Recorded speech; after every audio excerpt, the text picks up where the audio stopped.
মানুষ ভালোবেসেছে, তাই কি ভালোবাসা মানুষের, এবং বলেছে যে মানুষ যারা দুষ্টু তারা স্যারের পিছে লেগেছে, এই পিছে লেগে কোনো লাভ হবে না। বিকজ কারণ আমি ওই যে নাসিমকে বলেছি যে আমার বাসায় এখনো সব কিন্তু আমি খুলি নাই, সকল বস্তা বেডিং এটা আমি খুলি নাই, এটা আমার 25তম পোস্টিং, আমি কিন্তু ওটা রেখে দিয়েছি সেইভাবে, সবকিছু খুলি নাই, যে চলে যেতেও তো হতে পারে।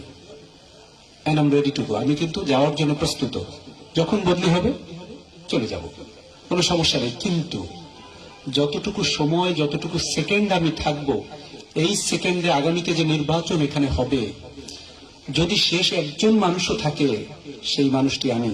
যদি সকল পুলিশ, যদি সকল সেনাবাহিনী সবাই যদি চলেও যায়, আমি এতটুকু পরিমাণ বিচলিত নই যে আমি থেমে যাব। আমি একা হলেও সেদিন আহ্বান জানাবো, যদি কোনো একটা গ্রুপ তারা গিয়ে ভোট দখল করতে যায়, তাহলে আমি অপর গ্রুপকে অন্তত আহ্বান জানাবো যে এবার আপনারা আমার হয়ে রক্ষা করেন ভোট সেন্টার। পারবেন না আপনারা ইনশাল্লাহ? My pen is not to be sold, আমার কলম বিক্রির জন্য নয়, ঠিক আছে? কারণ আমি আমার জনগণের ট্যাক্সের টাকায়, ওই কটা টাকা দিয়েই আমি চলি, এবং ওই টাকার সাথে আর কিছু সম্মানই পাই, মাঝে মাঝে পরীক্ষার সম্মানই বা কোনো সভা সেমিনার মিটিং হয়, টুকটাক কিছু সম্মানী আলহামদুলিল্লাহ সেটা অনেক আসে, ওর মধ্যেই আমি চলি।